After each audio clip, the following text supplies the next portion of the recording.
வீடுகள்ல நம்ம வாஸ்து பார்க்கும்போது, ம். இந்த மூலை பலமான மூலை, இந்த ம். மூலை பலவீனமான மூலை ம். அப்படின்றத பர்ட்டிகுலரா சொல்லுவாங்க. ம். இத தாண்டி இந்த விஷயங்கள் எல்லாம் நீங்க எல்லாருமே தெரிஞ்சுக்கணும் ம். அப்படின்னு உங்க சைட்ல இருந்து ஒரு கருத்து இருக்கும்ல சார்? நிச்சயமா. வாஸ்துங்கிறது ரொம்ப ரொம்ப ஈஸியானது ஒண்ணு. இத நெனச்சு பயப்படணுங்கிற அவசியம் இல்ல. இது பயமுறுத்தக்கூடிய வேலையும் இதில இல்ல வாஸ்துலயும்.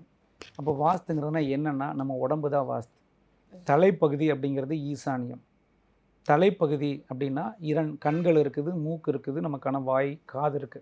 எப்பவுமே தலைப்பகுதி ஈசானிய பகுதியில தலைவாசல் அப்படின்னா, ஒரே ஒரு தலைவாசல் குடுங்க. ஈசானிய பகுதியில. அது வடக்கா இருக்கலாம், இல்ல கிழக்கா ம். இருக்கலாம். ஜன்னல்கள்னு குடுக்கும்போது, நமக்கு 2 கண்கள் இருக்குது.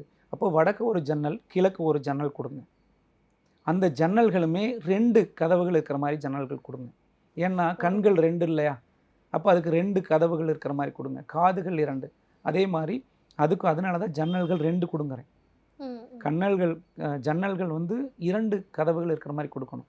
மூக்குல 2 துவாரங்கள், கண்ணு 2 கண்ணு, காது 2 காதுகள் இருக்கு. தலைவாசல் அப்படிங்கிறது 1 குடுங்கன்னா, வாய் அப்படிங்கிறது 1 தான்.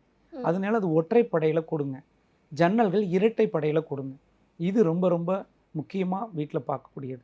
அதேபோல நம்மளுடைய தலைப்பகுதி அப்படின்னா ஈசானியம்னா, வயிற்று பகுதி அப்படின்னா அக்னி பகுதி. அப்புறம் நம்மளுடைய மர்மஸ்தானம் அப்படிங்கிறது தென்மேற்கு பகுதி. அதனால தான் பெட்ரூம் அப்படிங்கிறது கொடுங்க.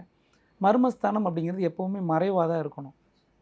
அதனால தான் அந்த இடத்துல இருட்டா குடுங்க, மறைவா குடுங்க. அந்த இடத்துல எப்பவுமே தலைவாசல்கள் குடுக்காதீங்க அப்படிங்கிறோம். வாயு பகுதி அப்படிங்கிறது நம்மளுடைய எண்ண ஓட்டங்களை தீர்மானிக்கக்கூடியது. வாயு வேகம், மனோவேகம். ம்.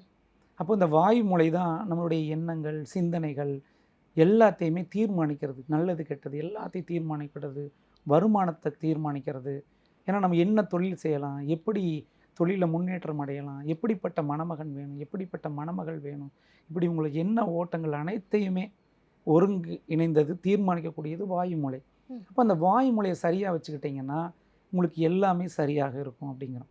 அப்போ இந்த 4 மூலைகளுமே இது போல சிம்பிளா தீர்மானம் பண்ணி வச்சுக்கிட்டாலே போதுமானது. வாஸ்து அற்புதமா வேலை செய்யும். இதில இப்போ ஒரு வடமேற்கு நமக்கு வெட்டுப்படுதுங்கிறோம். வடமேற்கு வெட்டுப்பட்டா வாயு மூலை அப்படின்னு சொல்றோம் இல்லையா? ம். அதே போல தான் வடமேற்கு கால்களுக்கானது. வாயு மூலை ஒரு வீட்ல வெட்டுப்பட்டுருந்துச்சுன்னா, அந்த இடத்துல கால்கள் அப்படிங்கிறது பாதிக்கப்படும்.